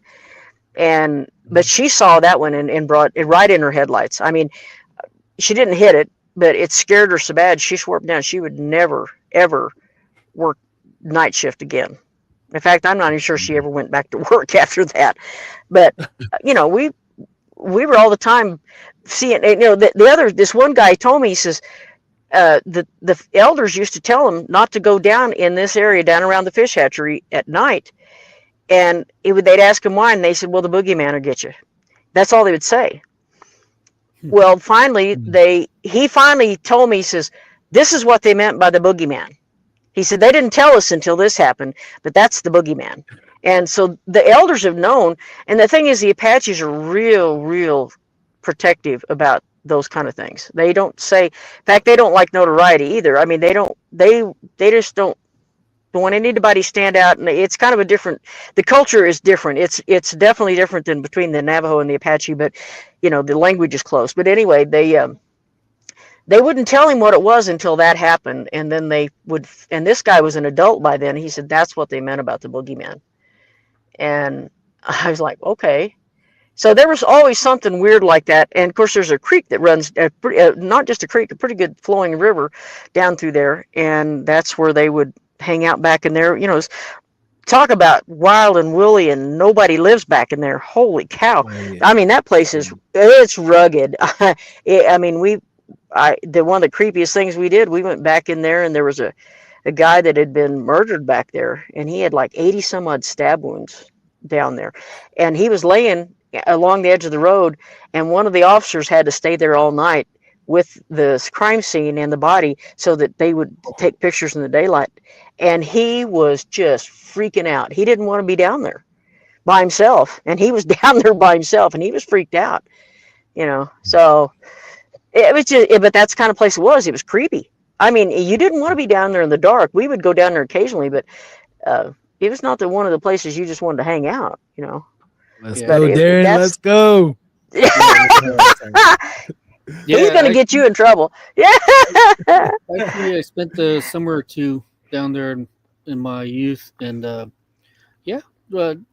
all means, we literally floated all the way down one end of the river. I think we floated about maybe 5-6 miles. We're only like 10, 11-year-old kids floating down a river, crawling around in the water right there. And the whole time, we were just kids, and the parents, they knew where we were, but they didn't know what we were doing. So that's kind of discerning, because the White Mountains, there's a lot of trees, and like what you said, when it gets dark down there. And even as kids, I never really thought, we never really thought too much about stuff like this until until you got a bit older and you started hearing stories. Tell me, do you have any ghost stories from there? From down there? Wait. She has a wait. Oh, one of the ones that I wanted to go back before we move on was you shared a story with me where you said that they would have to clack rocks together 3 times to let them know. Oh yeah. Correct. And they spoke Apache as well down there, correct? I don't know if I ever heard him say about speaking Apache, but that same guy he actually had the newspaper article on his wall. That's how I happened to see it originally. And he worked with this gal too. Anyway, he was saying, he said, when they told him about the boogeyman, he said, anytime you go into the woods, and this is the first I'd heard of this, he said, anytime you go into the woods, you pick up 2 big rocks and you smack them together. You clack them together several times to let them know that you're a friend. And I'm going, okay, I'd never heard that. But he told me that a couple times. He said, you have to go in the woods. And like I said, those woods are woolly and thick. I mean, they'll make anything I had back home just about as bad. There's places you can't even see your hand in front of you. And he said, you always take the rocks, pop them together. And whether that was like them popping their mouth, or whether the Bigfoot picks up rocks. But he said that's the only way you let them know that you're a friend, is you pop the rocks together. And we knew of another place right there over by Sibicu. Well, now there's all kinds of creepy stuff that happens around Sibicu. Sibicu is a weird place, okay? But there was a guy from the forestry that was setting out there taking wood cutting permits. And this was daylight again, It was in the evening, and he said he looked up and there was a whole family of Bigfoot that walked across the road right in front of him. A big male, a female, and a couple small ones walked across the road in front of him. Now they didn't want to say what his name was, and I'm not sure I ever knew what his name was, but he was adamant about the fact that he saw these Bigfoot walk across the road in front of him. And there were several reports up around McNary about them, of course, going up towards Sunrise and up by the ski resort and up by Big Lake. I've had people from the Forest Service that were the U.S. Forest Service over in Springerville. I talked to them one night. I had a friend that had camped up there, and their dog got terrified, and they found some scat the next morning. But they said their dog was acting abnormal, and there was something in the woods they could hear. So I asked these guys at the Forest Service one day. I was in there doing something else, and I said, hey, just out of curiosity, I said, have any of you ever heard of a Bigfoot up there? And more, I tell you what, that office got real quiet real fast. No, they just all were looking at each other like, do we say anything or do we not? And now these are all white folks, okay? And the one person finally said, we've all seen one. I said, wait a minute. I said, all of you? And there's somebody that goes from Springerville up to Big Lake every day and stays at the visitor center up there for the campers and stuff like that. And they have to go up early in the morning. And they said everybody that works in that office have seen one going up to Big Lake. Every one of them. And I was kind of surprised. So, we're talking the backside of Mount Baldy, which is Apache land, and then they have, the ski resort and everything up there. And the Big Lake is down below, and it's on U.S. Forest Service. And there's lots of game. I mean, there's tons of game. This thing could eat forever up there. There's all kinds of food up there. Yep. Anyway, all these people had seen it. People were seeing it on the backside of Baldy, and nobody but Apaches can go up on that side because that's a sacred area. And they're in there. There's tons of them in there. There's all kinds of sightings, but not too many of the Apaches will tell you about it because they don't want the notoriety. But every now and then you hear some stories coming out of there, and they're in there.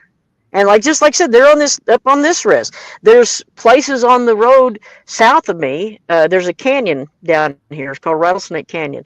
And it is really a cool place. I mean, it's got more glyphs of any place I've ever seen in my life. Pictographs. In this one area of the canyon, you can't take enough pictures. There's just tons of these pictographs all over this place. But there's one in there, I swear, to this day is a Bigfoot. It's big, it's got huge hands and feet, and it's a bigger glyph too. And it looks like a Bigfoot. There's nothing else. It doesn't look like the ones you see of bear prints and things like that. This one's different. And I swear that's what this is. Right? I don't have a picture of that one. I'm going to have to go back down in there. That's one, if I do have it, it's in an old, believe it or not, I probably do have, but it's probably on an old 35 millimeter. And I don't know where I put those pictures. Okay. But if I find it, I'll definitely get you a picture of it. But it sure looks like, that was my first interpretation. When I first saw it, that was the first thing I thought of. And then up on the road above it, that one group will come around, and if there's a sighting, they used to put a yellow Bigfoot print on the road. They'd paint it on. There was one of those right above that area on that canyon. You went out of the canyon to the east and went right up to the road, and there was a Bigfoot print there that somebody had printed. So somebody else had seen the one in there. But it's gone now. It's been paved over. But if I find that one, I'll have to dig through my photographs. God, I don't even know how long ago that's been. But if I find it, I'll definitely send you a picture of it. But that place is just unique. Yes. Yeah, it's cool. While we're on the topic, I got the video sent right here, ready to play whenever you guys are ready. But go ahead, Darren. Didn't mean to cut you off. Yes, I know that the White Mountain, the whole area right there. I heard UFO stories out there. Yeah. And ghost stories, and also one story that was told to me. I'm not really sure how and where to put this creature or whatever they seen chasing cattle, but how it was relayed to me was a group of ranchers, they're gathering up their cattle, and one of the Apache men, he went chasing after one bull or whatnot. And what he said was he came back screaming and yelling, to borderline crying to of what he's seen. And another man that told me, he's the one that relayed this to me of what he's seen, because they both seen it. And what he said was it was a white slender, being naked, pale white, and it was running on all fours, and it was chasing one of the bulls. And what he was saying was the arms. You know how like a dog you run, it would run. It looks natural, but what he said to me was its shoulder or its elbows were kind of rolling around when he was running. And so it wasn't how like an animal would run. This one, the elbows are rolling around, and it was chasing this cattle. From what he said, the man that ran off, borderline crying, that he actually lost his mind, and he committed suicide off it. So that's just Wow. That's one of the things. The PTSD off these cryptic beings really do have on the human mind. Also, another man who said he looked in the mirror and seen what he said was the devil in an abandoned house. Yeah. So, out of that, 3 ghost figures that are always seen. They seem to be teenagers or mid-20s ghosts that are seen hitchhiking on the road from going towards Honda from White Mountains. Mm-hmm. So that's one. That one was actually one of my relatives actually told me about that, and he's like, "Yeah, I seen that." yeah, it was it was totally transparent, white, and you can totally tell they were wearing clothes. So Yeah. yeah, the whole place. It's a really nice place, very beautiful, but it also comes with a bit ominous side to it. So Yeah, they have some ghost stories that really kind of gives me the chills. One of the ones I heard was a camel wearing a wedding dress around the Apache Housing Authority, because the housing authority is right around the cemetery, built around the cemetery. So right. Oh man, yeah, it's really bad. Yeah. But anyways, I'll play this a video for our viewers right now. That screaming that you sent me. Okay, you guys ready? Yep. All right, here it goes. Hey,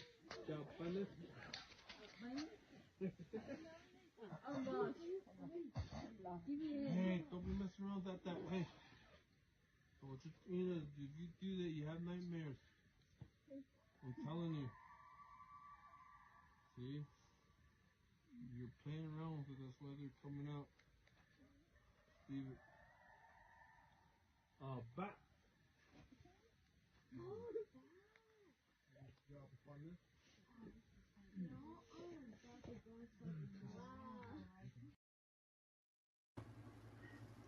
Did you guys hear it? Yeah, oh yeah. yeah. Okay. Wow. All right. That's cool, huh? It's pretty cool, huh? And before we move on, I got that picture right here. Oh no. Oh, okay. No. Sorry. The eyes. It's not There showing it is. the eyes. There it is. I'm so sorry. Can you guys see it though on your end? Yeah, you can definitely see it's the chest and the torso. Yeah. Yeah, it's like huge, man. Yeah. Right? Yeah, can you shrink it? Can you shrink it down a little? No, I can't. But I'll Okay. I'll tell you what. I'll post this with the on our website with all these pictures that I'm getting. I'm gonna be posting them so that everyone can take a look at it again. But I don't know if you can see my screen. Hang on 1 second. Here's the original one right here. There you go. Oh, it kind of looks like the Mothman. Yeah. Yeah, can you see it now? See. Huh. Oh yeah, there you go. Yeah.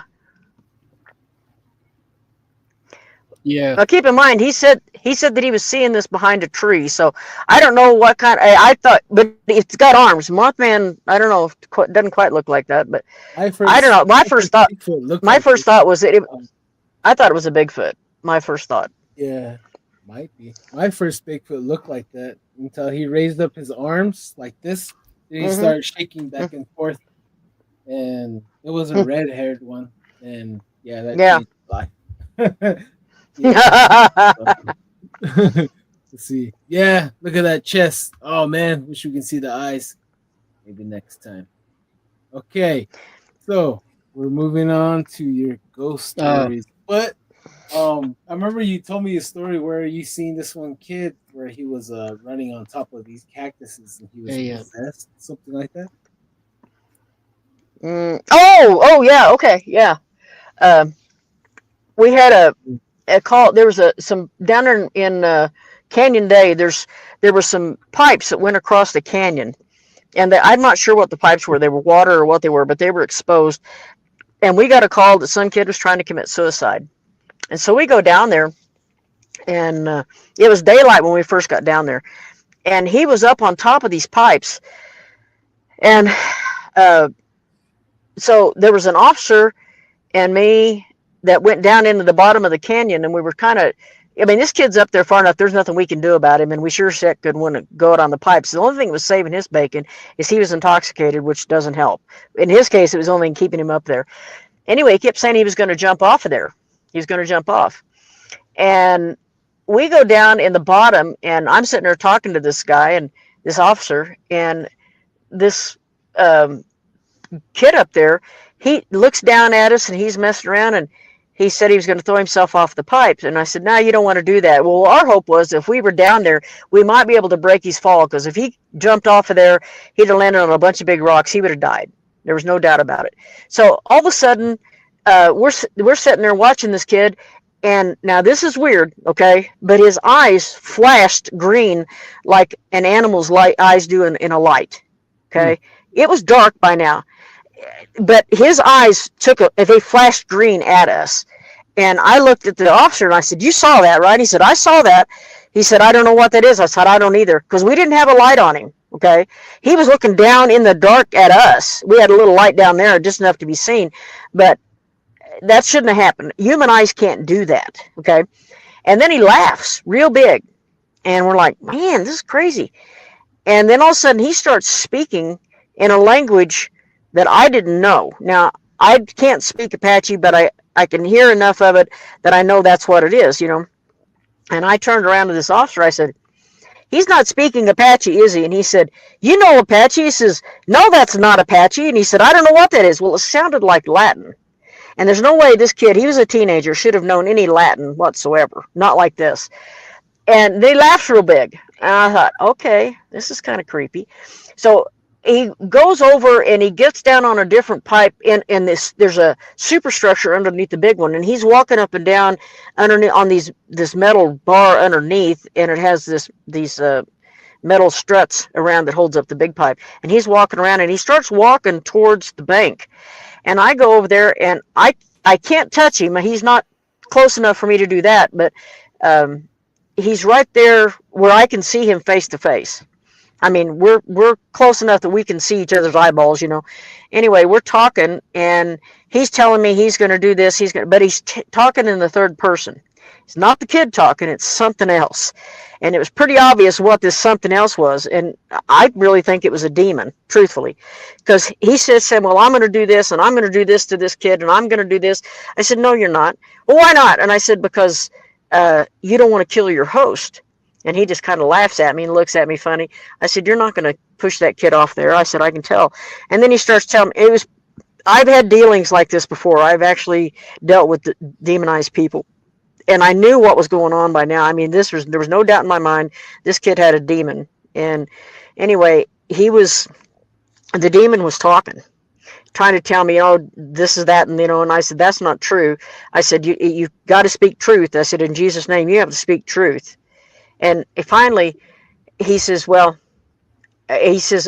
going to do this. I said, no, you're not going to kill this kid. So the kid walks to the other end of the pipe, which is on the opposite canyon wall, comes down, and he's barefoot. He's barefoot. He's bare chested. He's got on a pair of pants, but he don't have any shoes on. And he crawls up, and I'm still talking. I said, let him get shoes on. Let him. Anyway, he climbs up. There's a walkway over on that side, and he cuts across this field, and it is just absolutely full of cactus. I mean, there is more cactus than you can shake a stick at. You can't walk through there without getting stuck with something. And they catch him, finally, the cops catch him on the opposite side of that field. And so we came around, as EMS, we came around there to check on this kid, and he's sitting in the back seat. And I opened the door, I said, "Are you hurt?" And he goes, "No." He said, "Who are you?" I said, "You don't know who I am?" He said, "No." I said, "You've only been talking to me for 2 hours." And he said, "I don't," and you could tell, it was like night and day. There was one time he was talking weird and talking in languages he shouldn't have, and then the next minute he's as sane, as rational as you and I, but he doesn't know what's going on or who we are or nothing. And I'm looking at him, and we talked to him long enough that he had been involved in some kind of a ceremony with his grandfather. He said, "I need to have my grandfather have another ceremony." I said, "No." I said, "That may be exactly what caused this." And they took him to jail because, technically he had wanted to commit suicide, and they had him checked over. He didn't have any cactus in his feet, none in his pants. There is no way he could have gone through that field without, and he was barefoot still, okay? No way he could have done that. And I was at the hospital later when they were checking him, and I asked the doctor, I said, "Can human eyes do this?" Because it didn't happen just once. It happened like twice. He looked down at, both me and the officer saw this. He looked down at us twice, and his eyes flashed like that. And I explained that to this doctor, and they said, "Well, no, you were seeing things." I said, "No, I wasn't." And there were 2 of us that saw it. I said, his eyes flashed green. And there was no light that hit in his eyes. They just flashed at us. And I still can't explain that to this day. I can't, well, I can, but it's not it's definitely a paranormal explanation. But, and I don't remember what happened to the kid. They observed him for a while. He wasn't he was intoxicated initially, but he was fine. When we talked to him, he was as sober as you and I. And to this day, we can't explain how he did that. Well, I can tell you what, I really believe he had a demon. So later on that night, my partner was a native lady, and she comes in and she's gathering up her stuff because there was like 2 women that slept in one room and 2 guys that slept in the other. And she was gathering her stuff up. I said, "What's going on?" She said, "I'm not staying in here with you." I said, "How come?" She said, "The little black things are mad at you." I'm going, wait a minute. What little black things? She said, you don't see them? I said, "No." She said, "They're around here." She said, "They're mad at you." I said, "Why?" She said, "Because you helped that kid." And I'm like, oh. I said, "Well, the little black things can leave. I don't want them around here either. And in the name of Jesus, you guys leave too." And she went in the other room. She wouldn't. She wasn't really afraid of me. She was afraid of whatever was going to come after me, which nothing did. But she'd had some encounters too, and she'd been raised in a church school. So she was more. She could see things I couldn't, and she was all the time seeing things that I couldn't. And it's like, okay, but she was legit, But yeah, you said something about the UFOs. Sibiku is known for the amount of UFO sightings they get over there. Tons over there. We'd hear about it, and we might see a light now and then that looks a little out of place, but we never could. I didn't ever see anything, but I heard all kinds of stories about UFOs being over there. But Sibiku is its own little weird place. Trust me. Right. They were an outcast colony at one time, and that's where they sent all the ones that were doing bad things to the normal tribal people over in White River. They'd send them over there because they were criminals instead of doing anything. That's how they got rid of them. And even to this day, it's like Sibiku's over there, but the people over there there's some dialect language differences over there than over in White River. And I worked over there a few times too, and it's just a difference. The people are completely different in a way. It's because they've grown apart like that, even though they're still Apache and they still observe. They're probably more clannish than the people in White River by far. But yeah, we heard a lot about stories about like that. So yeah, actually, that was the area where the Apache man seen that devil, that demon in the mirror. That's where that happened. That actually. Okay, so yeah, I believe you. There's a lot of I think people just need to really open their eyes to the whole reservation life. There's a lot of stuff that Oh, goes on you in the dark out here, and oh yeah. the whole podcast right now that we're doing, it's really shedding a light on this subject, and it's getting to the point to like every Sunday, every episode, I'm just leaved with like, wow, like it just another story, that just puts a chill down my spine again. Same thing with this Oh, this my wife Bigfoot. keeps on saying, you and Darren, y'all, you guys just keep saying this. Wow. Oh, wow. Yeah, I'm like, yeah, like, what do you want me to say? yeah. It's an amazing 'cause- story. Well, a lot of people, yeah, I mean, they hear it from native people and they think, okay, that's just the culture but I'm a white person out here and I'm off res when I'm at home. I'm on res when I'm up there, and I hear and see things and I keep my eyes open. And as a Christian, I'm constantly just kind of trying to stay in tune with what's around me because, you bump into stuff once in a while and you know that it's not right. And this is different because now they're hearing it from white people too. It's like, folks, you don't understand. There's weird things that happen up there that don't happen anyplace else. Well, I don't know what the reason is. I got my own opinions about that, but the thing is, it's still remote. People are still practicing some of the old traditions and some of the old things. And when I try to tell them there's witchcraft up there, they're like, yeah, all right, sure. You don't understand. There is witchcraft out there, and they have power. They get their power from a bad source, but they have power, and you have to understand. You don't understand the average person, especially you go to big cities and they're like, no, that stuff can't happen. And I said, you've been too close to your science textbooks. You have to realize you have to walk in the spiritual once in a while to realize there's things out here that you don't want to try to explain because you can't. And that you need to realize that not everything is put in a science textbook. There's things out here that are spiritual in nature, and if you don't look at them spiritually, you'll never see them. Wow. Well spoken. That's a little bit of the Southwest right there, ladies and gentlemen. Yeah. Yep. But that's the fun. That to me is part of the fun. I love living out here. I love going out and seeing all these. I mean, okay, and I realize some of these are old structures like Canyon de Chien, things like those things. Those places fascinate me because it's like, who was here before? What did they see? What did they know? What did they come in contact with back then? Even now, though, I mean, I would love to know more and more about the native culture. Sometimes, like I said, I get snippets here and there, and I get a little piece from this person. It's just time. Over time, I still don't have a complete picture, and I never will. And I don't say I necessarily understand it, but I see things from a different perspective now than I probably did 20 years ago because I wasn't out here. Even though there was things back home that I was starting to learn about, along with some of the native culture back there, it's different out here. It's still happening today, and most people don't want to come to grips with that. They don't want to realize that, hey, there is things in this culture that you cannot explain.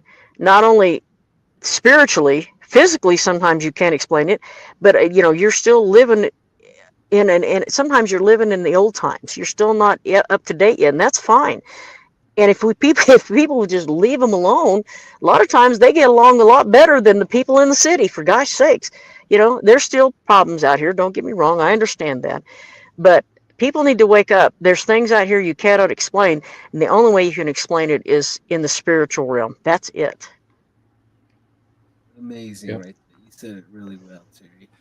Thank you. Thank you. Time, guys. We're running low on time. Darren, do you have any more questions you want to ask before we have Terry say her final thoughts?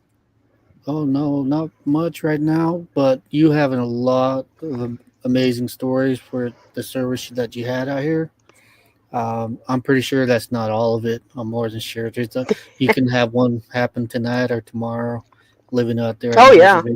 So, thank you for coming on.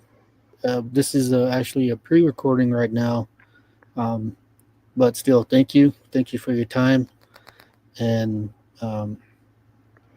yeah, very much. Thank you. You have a very nice radio voice. for this. Thank too. you. Thank you. Very nice radio voice. Here, nice and clear. Yeah.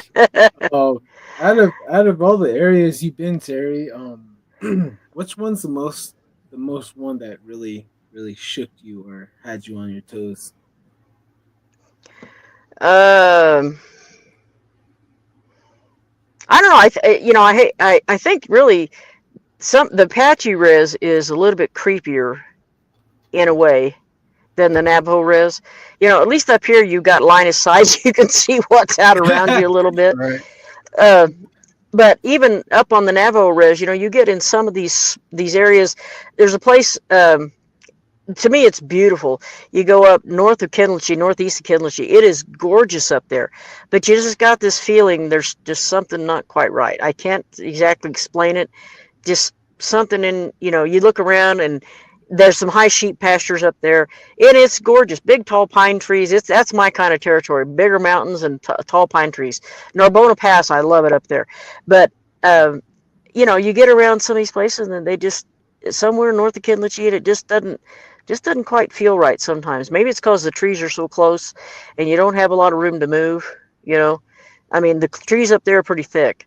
And down the Apache Rez, you get the same feeling. You go down and there's one place that we went back in there to, it's about as far back as we could go.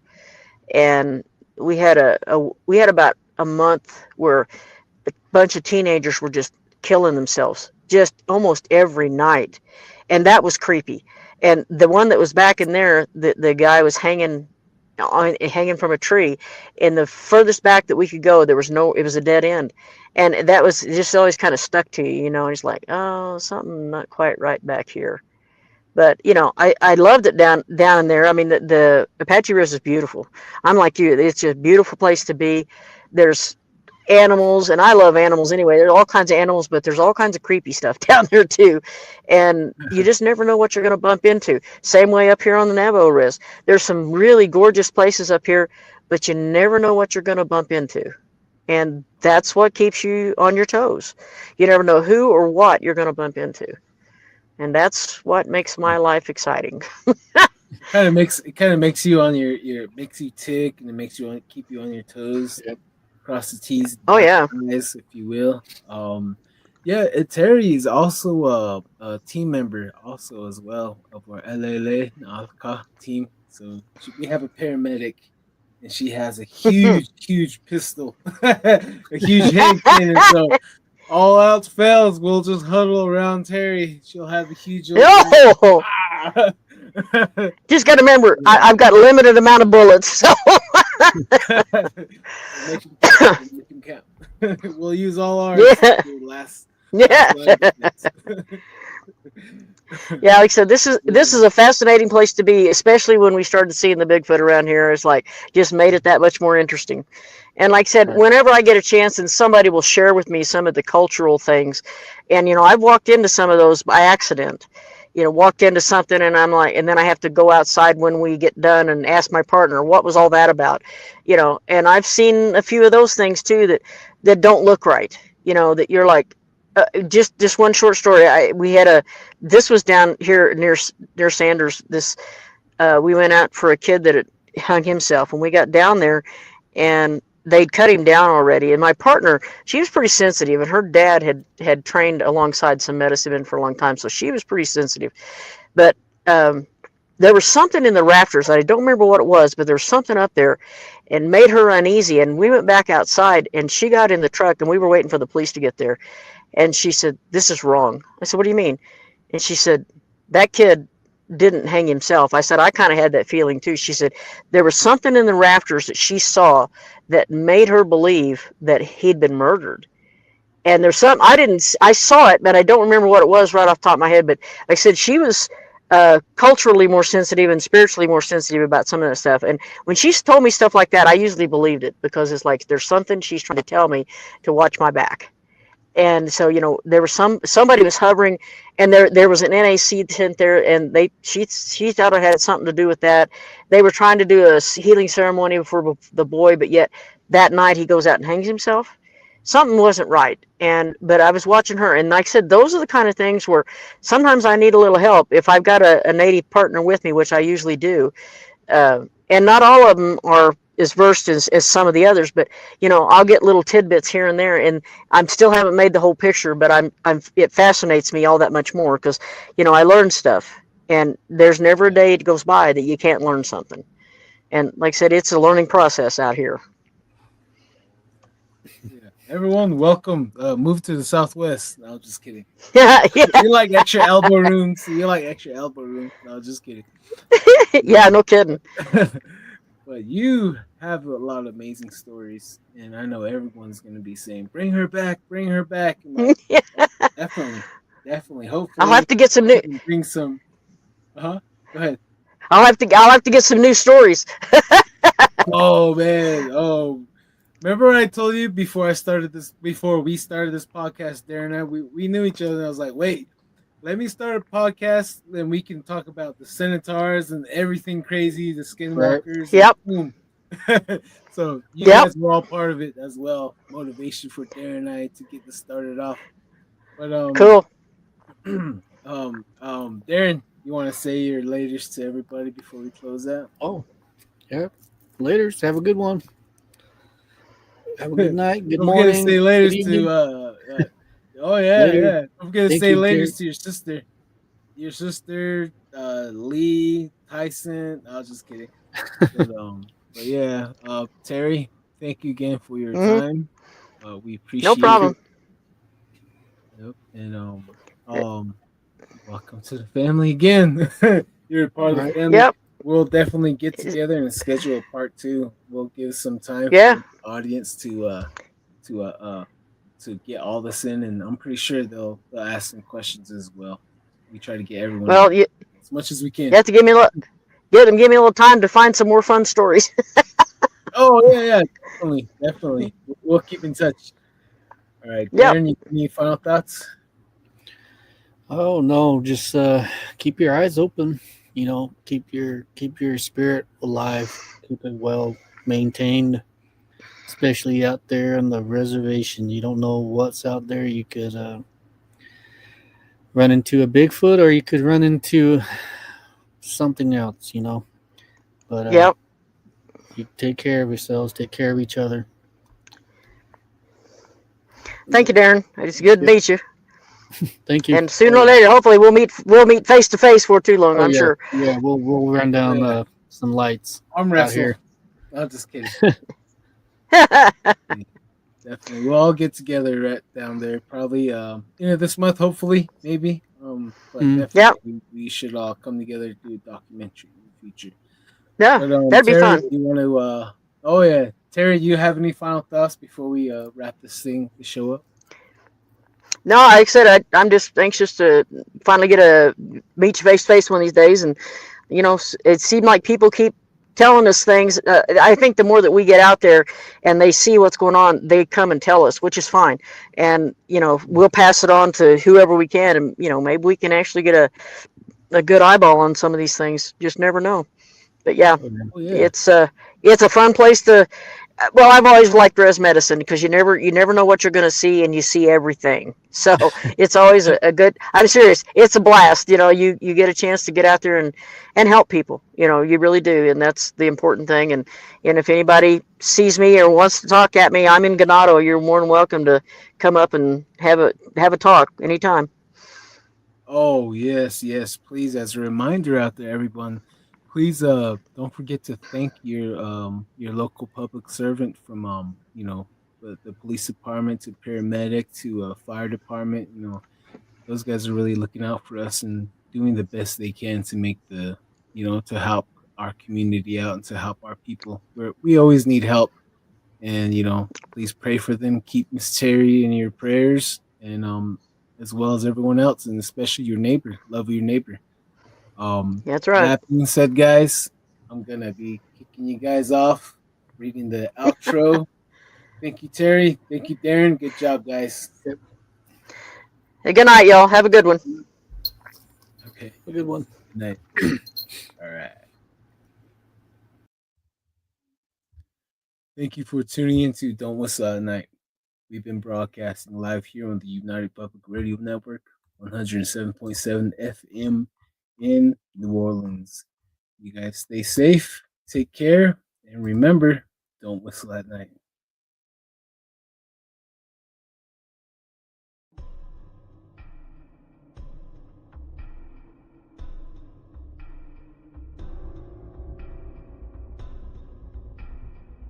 Welcome to Don't Whistle at Night podcast, where Navajo legends echo in the shadows.